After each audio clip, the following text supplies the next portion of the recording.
Hello everyone, मैं हूं BS Pandit, your physics faculty, और आप देख रहे हैं आपका अपना channel Doon tutorial. Electric dipole. तो ये इलेक्ट्रिक डायपोल क्या होता है बच्चों? इलेक्ट्रिक डायपोल क्या होता है? तो इलेक्ट्रिक डायपोल बेसिकली क्या होता है, जब दो equal charges but opposite nature के, एक पॉजिटिव एक नेगेटिव, जब कुछ डिस्टेंस सेपरेटेड होते हैं उसे बोलते हैं हम लोग क्या? डायपोल। राइट। सपोज एक पॉजिटिव चार्ज है प्लस क्यू है और एक माइनस चार्ज है माइनस क्यू है, इनके बीच कुछ डिस्टेंस है, तो ये कुछ डिस्टेंस सेपरेटेड है, तो इस सिस्टम को क्या बोलते हैं? चार्ज सिस्टम को, इसको बोलते हैं इलेक्ट्रिक डायपोल। तो इलेक्ट्रिक डायपोल क्या चीज है? Basically two equal and opposite charges, two equal and opposite charges separated by opposite charges, separated by some distance, separated by some distance, by some distance, कुछ distance आपके separated है, उसको हम क्या बोलेंगे भाई? उसको हम बोलते हैं इलेक्ट्रिक डायपोल। राइट। अब डायपोल है तो इलेक्ट्रिक डायपोल की कुछ स्ट्रेंथ भी होगी, तो हम अब नेक्स्ट कैलकुलेट करेंगे इलेक्ट्रिक डायपोल स्ट्रेंथ। हम बात करते हैं इलेक्ट्रिक डायपोल स्ट्रेंथ क्या होती है। इसको हम इलेक्ट्रिक डायपोल मूवमेंट भी बोलते हैं बच्चों। इसको हम शो करते हैं स्मॉल पी से। किससे रिप्रेजेंट करते हैं इसको हम लोग? स्मॉल पी से। तो इस डायपोल की स्ट्रेंथ अगर मुझे कैलकुलेट करनी हो कि कितना स्ट्रॉन्ग है डायपोल, तो कैसे कैलकुलेट करेंगे?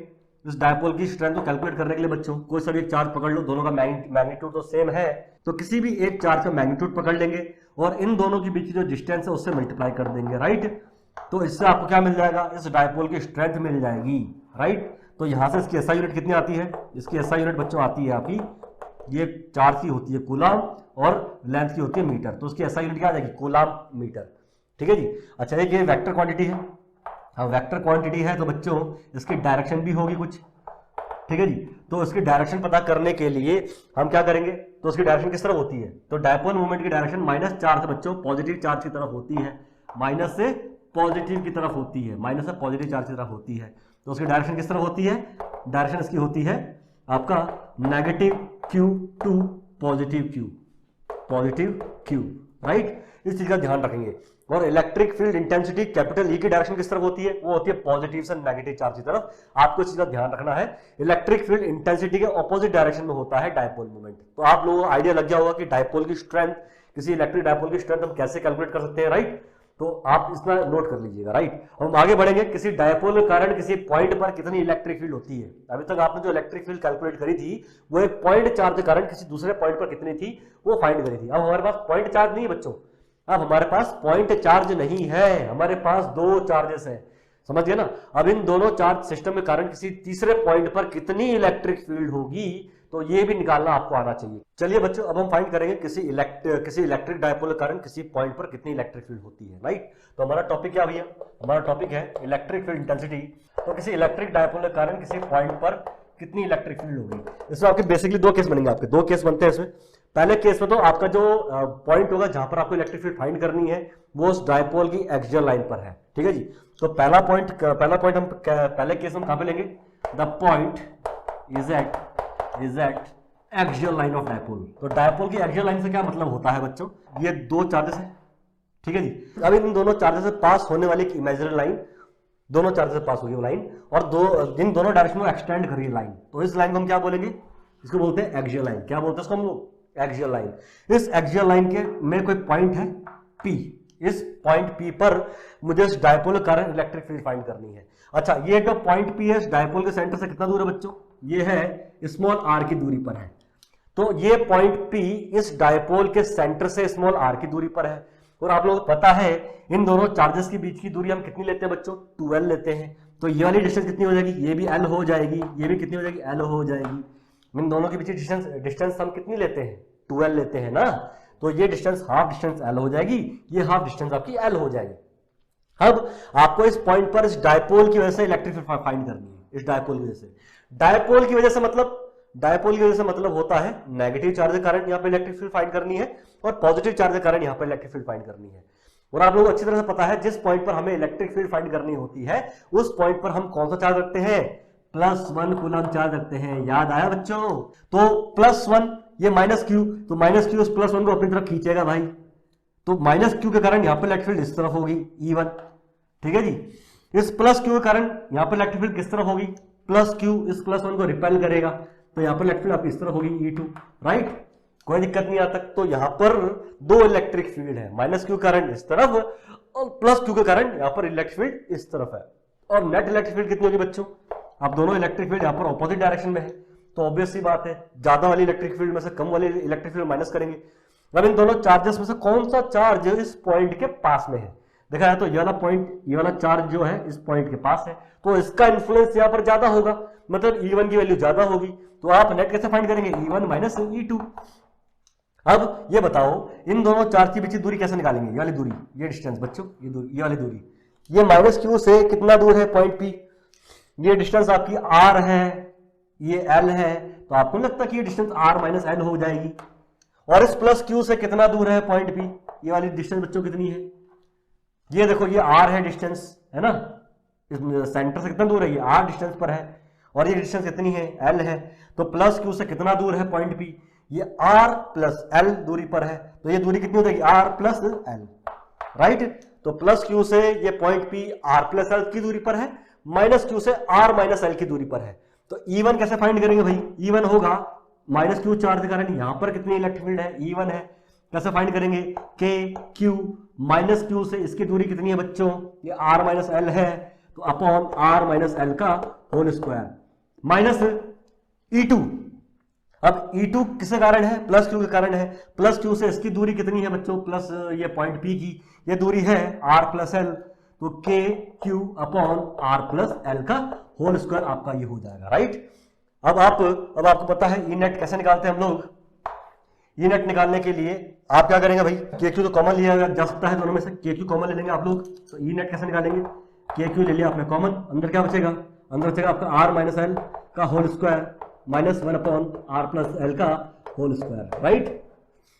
कितना आएगा भाई, ये कितना आएगा आपका, ये के क्यू, ये आपका आ जाएगा बच्चों, एलसीएम लेंगे R प्लस L का whole square minus R minus L का होल स्क्वायर, राइट। और अपॉन में क्या आएगा, R माइनस L है, ये R प्लस L है, क्या हो जाएगा, R square minus L square, साथ में होल स्क्वायर भी है, तो इसका होल स्क्वायर आपका आ जाएगा, राइट। और दोनों टर्म को अगर मैं एक्सपेंड कर दूं बच्चों, तो ई नेट कितनी आ जाएगी, ई नेट आपकी आ जाएगी कितनी, आपकी के क्यू तो ऑलरेडी एज इट इज आपका आ जाएगा, अंदर क्या आएगा भाई, a प्लस बी का होल स्क्वायर क्या होता है, R का स्क्वायर प्लस L का स्क्वायर प्लस 2RL माइनस, अगर मैं इसको एक्सपेंड करता हूं तो मुझे क्या मिलेगा, R का स्क्वायर प्लस L का square minus 2RL whole upon क्या मिलेगा आपको, ये आपके पास एज इट इज आपका आ जाएगा R का स्क्वायर माइनस L का स्क्वायर का होल स्क्वायर, राइट। अगर मैं इसको खोलूंगा तो ये माइनस का हो जाएगा, ये प्लस माइनस अगेन ये भी माइनस हो जाएगा, तो R square minus R square cancel out हो जाएगा बच्चों, L स्क्वायर माइनस ये माइनस का हो जाएगा, ये भी कैंसिल आउट हो जाएगा, और ये 2RL है, माइनस से माइनस होता है प्लस, तो ये हो जाएगा 2RL प्लस 2RL, मतलब ऊपर बचेगा आपके पास KQ और इंटू 4RL अपॉन R का स्क्वायर माइनस L का स्क्वायर का होल स्क्वायर, राइट। अच्छा जी, 4RL को हम क्या लिख सकते हैं बच्चों, 4RL को मैं लिख सकता हूं KQ into 2L into 2R whole upon R का स्क्वायर माइनस L का स्क्वायर का होल स्क्वायर, राइट। और Q इंटू 2L क्या होता है, हमें अच्छी तरह पता है, ये होता है डायपोल मोमेंट, तो इसको मैं डायपोल मोमेंट से रिप्लेस कर दूं, KP into 2R whole upon R का स्क्वायर माइनस L का स्क्वायर, राइट। तो आपके पास ये कितना आ जाएगा भाई, इसको मैं लिखता हूं 2KPR upon R square minus L का स्क्वायर का होल स्क्वायर, ये आपके पास नेट इलेक्ट्रिक फील्ड आएगी एक्सियल लाइन में किसी पॉइंट P पर, इतनी आपकी नेट इलेक्ट्रिक फील्ड आएगी। तो आपका एक स्पेशल केस बनता है शॉर्ट डायपोल के लिए। तो अगर मैं बात करता हूं for short dipole, short dipole का मतलब है, नाम से पता चल रहा है ये डायपोल आपका शॉर्ट होगा। शॉर्ट कब होगा, जब जिस पॉइंट पर आपको इलेक्ट्रिक फील्ड फाइंड करनी है इस डायपोल के कारण, वो पॉइंट इतना दूर है बच्चों, इतना दूर है कि आप स्मॉल r के कंपैरिजन में स्मॉल r की वैल्यू बहुत ज्यादा है, तो l को मैं नेग्लेक्ट कर सकता हूं, l की वैल्यू नेग्लिजिबल हो जाएगी, मतलब r की वैल्यू बहुत ज्यादा है l से, उस केस में आप l को 0 ले सकते हैं, राइट। तो l की वैल्यू को यहाँ पे 0 रखता हूं मैं, और शॉर्ट डायपोल के लिए नेट कितनी इलेक्ट्रिक फील्ड आ जाएगी बच्चों, 2KPR होल अपॉन L तो 0 हो जाएगा, तो R स्क्वायर की पावर 2 कितना होता है, R की पावर 4, ऊपर भी एक R है, नीचे R की पावर 4 है, एक पावर कैंसिल हो जाएगी, 2KP अपॉन R क्यूब आपका बचेगा। तो शॉर्ट डायपोल के लिए आपका केस ये बनेगा बच्चों। ये काफी ज्यादा इंपॉर्टेंट फॉर्मूला है, न्यूमेरिकल्स में डायरेक्टली पूछा जाता है आपसे, तो आपको आइडिया लग गया होगा कैसे हमने किसी डायपोल के कारण एक्सियल लाइन पर मौजूद किसी पॉइंट P पर इलेक्ट्रिक फील्ड हमने फाइंड की है, राइट। बच्चों अब हम नेक्स्ट केस लेंगे, डायपोल के कारण किसी पॉइंट पर इलेक्ट्रिक फील्ड फाइंड करनी है। उसमें आपका नेक्स्ट केस क्या बनेगा, जो पॉइंट है वो कहां पर है, इक्वेटोरियल लाइन पे है, the point P is at equatorial line. Equatorial line आपको क्या होता है देखते हैं इसको हम लोग।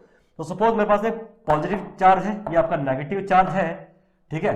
तो ये हमारा डायपोल, ये होती है एक वर्चुअल लाइन जो कि इस डायपोल के बिल्कुल बीचों बीच से पास हो रही है, और ये इस डायपोल के एक्सिस के परपेंडिकुलर भी है, परपेंडिकुलर भी है, राइट। तो दोनों चार्जेस के बिल्कुल बीचों बीच से पास होने वाली एक वर्चुअल लाइन जो कि परपेंडिकुलर भी है, तो इस परपेंडिकुलर बाइसेक्टर को बोलते हैं हम लोग इक्वेटोरियल लाइन। अब इसको इक्वेटोरियल लाइन पे कोई पॉइंट है P, इस पॉइंट P पर मुझे इलेक्ट्रिक फील्ड फाइंड करनी है due to this dipole. Dipole के कारण मतलब इस प्लस क्यू के कारण यहाँ पर इलेक्ट्रिक फील्ड फाइंड करनी है, माइनस क्यू के कारण फाइंड करनी है। और आपको अच्छी तरह से पता है जिस पॉइंट पर हम इलेक्ट्रिक फील्ड फाइंड करते हैं वहां पे रखते हैं +1 कूलम चार्ज, राइट। तो इस प्लस की वजह से यहाँ पर जो इलेक्ट्रिक फील्ड होगी किस तरफ होगी बच्चों, ये इस तरफ होगी, ठीक है जी। इस माइनस के कारण किस तरफ होगी इलेक्ट्रिक फील्ड, ये होगी इस तरफ, ये है E1 और ये है E2। ये जो पॉइंट P है इस डायपोल के सेंटर से बच्चों कितना दूरी पर है, डायपोल के सेंटर से मान लेते हैं हम लोग स्मॉल r दूरी पर है। तो ये डिस्टेंस कितनी ले ली हमने, ये स्मॉल r ले ली है। अच्छा, ये अगेन ये वाली डिस्टेंस कितनी है, L है, और ये वाली डिस्टेंस भी कितनी है बच्चों, ये L है, राइट। तो ये डिस्टेंस L है, ये R है, ये L है आपकी ये। तो हमने देखा डायपोल की वजह से प्लस क्यू कारण यहाँ पे इलेक्ट्रिक फील्ड इस तरफ है, माइनस क्यू की वजह से इलेक्ट्रिक फील्ड इधर है, तो हमें नेट इलेक्ट्रिक फील्ड फाइंड करनी है। अच्छा जी, इस एंगल को मैं थीटा सपोज कर लेता हूं बच्चों, तो ये एंगल भी थीटा होगा। अब बताइए आइसोसेलेस ट्रायंगल है, ये और ये वाली डिस्टेंस आपकी इक्वल होगी ना, इसको अगर मैं x मान लेता हूं तो ये भी आपका x हो जाएगा, तो ये दोनों एंगल आपके इक्वल है। तो यहाँ पर जो E1 है, अच्छा E1 इसके कारण यहाँ पे जो इलेक्ट्रिक फील्ड है बच्चों E1 है, इसके कारण यहाँ पे जो इलेक्ट्रिक फील्ड है वो E2 है, दोनों का मैग्नीट्यूड सेम होगा। तो इलेक्ट्रिक फील्ड आप E1 निकालो बच्चों या E2 निकालो, दोनों का मैग्नीट्यूड क्या होगा, सेम होगा। कितना होगा, Q चार्ज के कारण x डिस्टेंस पर, Q चार्ज के कारण x डिस्टेंस पर कितनी इलेक्ट्रिक फील्ड होगी, Q/x का स्क्वायर, राइट। तो दोनों इलेक्ट्रिक फील्ड का मैग्नीट्यूड आपका सेम है। अच्छा जी, एक चीज और इसमें, जो आपका ये x स्क्वायर है, x स्क्वायर, इस x स्क्वायर को मैं क्या लिख सकता हूं, इस x स्क्वायर को मैं लिख सकता हूं पाइथागोरस थ्योरम से, ये आपका 90 डिग्री एंगल है। ये L स्क्वायर है बच्चों, ये R का स्क्वायर है, ये डिस्टेंस कितनी है, R है, ये डिस्टेंस R है, ये L है, तो x square can be written as L का स्क्वायर प्लस R का स्क्वायर, राइट। एक चीज और, cos थीटा की वैल्यू कितनी है यहाँ पर, cos थीटा की वैल्यू बच्चों कितनी है हमारे पास में, cos थीटा होता है बेस अपॉन हाइपोटेन्यूज L/x, तो cos थीटा की वैल्यू है L/x। इस चीज का आपको ध्यान रखना है, राइट। अब मैं इस इलेक्ट्रिक फील्ड को, इस प्लस क्यू के कारण यहाँ पर जो इलेक्ट्रिक फील्ड है इसको मैं बच्चों दो कंपोनेंट में रिजॉल्व करूंगा, एक हॉरिजॉन्टल के अलोंग होगा और एक कंपोनेंट वर्टिकल के अलोंग होगा, राइट। तो एक कंपोनेंट हॉरिजॉन्टल के अलोंग है, अगर ये एंगल थीटा है तो ये कॉरेस्पॉन्डिंग एंगल हो जाएगा बच्चों, तो ये भी थीटा हो जाएगा। उसी प्रकार से अगर ये थीटा एंगल है बच्चों तो ये भी थीटा हो जाएगा, क्यों, ऑल्टरनेट इंटीरियर एंगल आपके हो जाएंगे ये दोनों, राइट। तो ये दोनों एंगल इक्वल है, तो ये दोनों एंगल भी क्या होंगे, इक्वल होंगे। तो E1 का ये वाला कंपोनेंट कितना होगा, आपको पता है, जिससे हमारा वेक्टर एंगल बनाता है उसके अलोंग कॉस कंपोनेंट होता है, तो यहां हो जाएगा E1 cos थीटा। उसी प्रकार से ये वाला कंपोनेंट कितना हो जाएगा, E1 का sin थीटा, राइट। उसी प्रकार से मैं E2 को भी रिजॉल्व करूंगा दो कंपोनेंट में, दो रेक्टेंगुलर कंपोनेंट्स में, तो E2 का थीटा के अलोंग जो कंपोनेंट होगा वो कितना होगा बच्चों, वो हो जाएगा E2 cos थीटा। और E2 का, इस E2 का ये वाला कंपोनेंट बच्चों कितना हो जाएगा, ये हो जाएगा E2 का sin थीटा, राइट। और आपको पता है इनके जो साइन कंपोनेंट है ऑपोजिट डायरेक्शन में है बच्चों, E1 sin थीटा ऊपर है, E2 sin थीटा नीचे है। E1 और E2 का मैग्नीट्यूड सेम है और थीटा एंगल भी सेम है, तो आपको नहीं लगता कि ये वर्टिकल कंपोनेंट क्या हो जाएंगे, कैंसिल आउट हो जाएंगे। तो E1 और E2 केवल कॉस कंपोनेंट ही क्या होंगे, ऐड हो रहे हैं। तो नेट इलेक्ट्रिक फील्ड कितनी हो जाएगी बच्चों, ये हो जाएगी E1 cos theta plus E2 cos theta, right.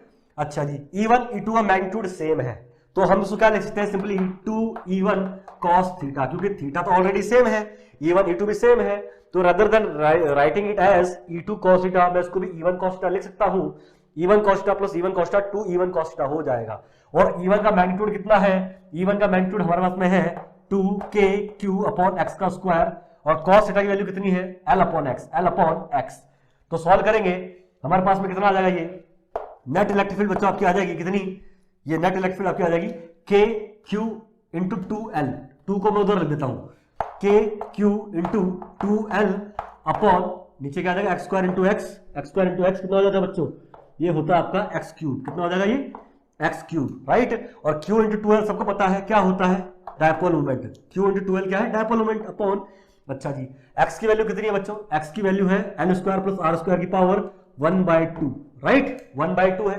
तो x की वैल्यू यहां पुट कर देंगे हम लोग, तो ये हो जाएगा l का स्क्वायर प्लस r का स्क्वायर की पावर 1/2 है x की वैल्यू, पर यहाँ पर x क्यूब है तो ये हो जाएगा 3/2। तो ये हमारे पास में नेट इलेक्ट्रिक फील्ड आएगी, है ना। तो किसी डायपोल के कारण बच्चों उसकी एक्सियल लाइन में किसी पॉइंट P पर जो कि सेंटर से r दूरी पर है, ये डिस्टेंस कितनी है, ये r डिस्टेंस, यहां पर इलेक्ट्रिक फील्ड कितनी होगी, ये होगी इतनी। यहां तक आप लोगों को समझ में आ गया होगा। अच्छा, इसमें स्पेशल केस बनाएंगे फॉर शॉर्ट डायपोल। कौन सा? For short dipole. तो शॉर्ट डायपोल में क्या होता है, आपको जिस पॉइंट पर इलेक्ट्रिक फील्ड फाइंड करनी है वो पॉइंट इतना दूर है इस डायपोल के सेंटर से, इतना दूर है कि स्मॉल r की वैल्यू इतनी ज्यादा है कि इसके आगे मैं l को नेग्लेक्ट कर सकता हूं। मतलब स्मॉल r की वैल्यू बहुत ज्यादा है l से, तो हम l को 0 ले सकते हैं नियरली। अगर मैं l को 0 रखूं यहां पर बच्चों, तो l की वैल्यू 0 हो जाएगी, बचेगा क्या, r स्क्वायर की पावर 3/2, 2 से 2 गया, r की पावर 3 बचेगी। तो नेट इलेक्ट्रिक फील्ड कितनी आपकी आ जाएगी। हेलो बच्चों, अब हम डिस्कस करेंगे किसी इलेक्ट्रिक फील्ड में और किसी एक्सटर्नल इलेक्ट्रिक फील्ड में किसी डायपोल पर कितना टॉर्क लगता है, राइट। तो suppose we are having this electric field, हमारे पास में एक इलेक्ट्रिक फील्ड है, इस इलेक्ट्रिक फील्ड की स्ट्रेंथ को कैपिटल E मान लेते हैं हम लोग, राइट। ये आपका -q चार्ज है, ये आपका कितना है, +q चार्ज है। आपको पता है +q चार्ज में जो इलेक्ट्रिक फोर्स लगता है वो इलेक्ट्रिक फील्ड के अलोंग लगता है। तो ये इलेक्ट्रिक फील्ड कैपिटल E है आपके पास में, तो यहाँ पर जो फोर्स लगेगा इलेक्ट्रिक फील्ड के अलोंग लगेगा। इस +q चार्ज पे कितना फोर्स लगता है बच्चों, ये लगता है q charge into electric field की स्ट्रेंथ, तो ये आपका इलेक्ट्रिक फोर्स है। क्या ये electric force. Similarly minus charge पर इलेक्ट्रिक फोर्स जो लगता है इलेक्ट्रिक फील्ड की ऑपोजिट डायरेक्शन में लगता है, तो यहाँ पर कितना फोर्स लगेगा, फोर्स लगेगा q into capital E, right. तो आप देख रहे हैं इस डायपोल के ऊपर दो इक्वल फोर्स लग रहे हैं, ऑपोजिट डायरेक्शन में लग रहे हैं। इन दोनों पोल्स के, इन दोनों चार्जेस के बीच की दूरी कितनी है, 2l। तो जब किसी बॉडी पर बच्चों दो इक्वल एंड अपोजिट फोर्स लगते हैं तो वो बॉडी रोटेट करती है, उसमें टॉर्क लगता है। मतलब इन दो इक्वल एंड अपोजिट फोर्सेस को, इस फोर्स को और इस फोर्स को क्या बोलते हैं, कपल बोलते हैं, कपल। और आपको अच्छी तरह पता है जब किसी ऑब्जेक्ट पर कपल लगता है, दो इक्वल एंड अपोजिट फोर्सेस लगते हैं, तो उससे टॉर्क प्रोड्यूस होता है। तो ये आपको घूमेगा ऐसे। और टॉर्क कैसे निकालते हैं हम लोग, टॉर्क निकालने के लिए हम फॉर्मूला यूज करते हैं, क्या, टॉर्क निकालने के लिए फॉर्मूला यूज करते हैं बच्चों, फोर्स, कोई सा भी एक फोर्स पकड़ लेंगे क्योंकि दोनों फोर्स का मैग्नीट्यूड सेम है, QE into Q capital E, ठीक है जी। फोर्स इंटू उन दोनों फोर्सेस के बीच की परपेंडिकुलर डिस्टेंस। इस केस में परपेंडिकुलर डिस्टेंस को हम क्या मान लें, ये इस फोर्स की लाइन ऑफ एक्शन बच्चों ये है, इस फोर्स की लाइन ऑफ एक्शन ये है, इन दोनों के बीच की परपेंडिकुलर डिस्टेंस ये होगी, इसको मान लेते हैं x। क्या मान लेते हैं इसको, x। अच्छा जी, डायपोल मूवमेंट की डायरेक्शन किस तरह हो बच्चों, माइनस से प्लस चार्ज की तरफ है, तो ये डायपोल मूवमेंट की डायरेक्शन है, ये है, ठीक है जी। तो ये P की डायरेक्शन है, और P और इलेक्ट्रिक फील्ड के बीच का एंगल कितना है, थीटा एंगल है। कितना एंगल है, थीटा। तो डायपोल मूवमेंट और इलेक्ट्रिक फील्ड के बीच का एंगल कितना है, थीटा है। तो ये एंगल भी थीटा होगा बच्चों। तो अगर आप यहां से गौर से देखेंगे तो साइन थीटा की वैल्यू कितनी आएगी, साइन थीटा की वैल्यू आपकी आएगी कितनी, साइन थीटा की वैल्यू आपकी आएगी कितनी, साइन थीटा की वैल्यू आपकी आएगी परपेंडिकुलर जो कि x है अपॉन हाइपोटेन्यूस जो कि कितना है, ये डिस्टेंस कितनी है भाई, -q और +q के बीच की दूरी कितनी लेते हैं हम लोग, 2l लेते हैं।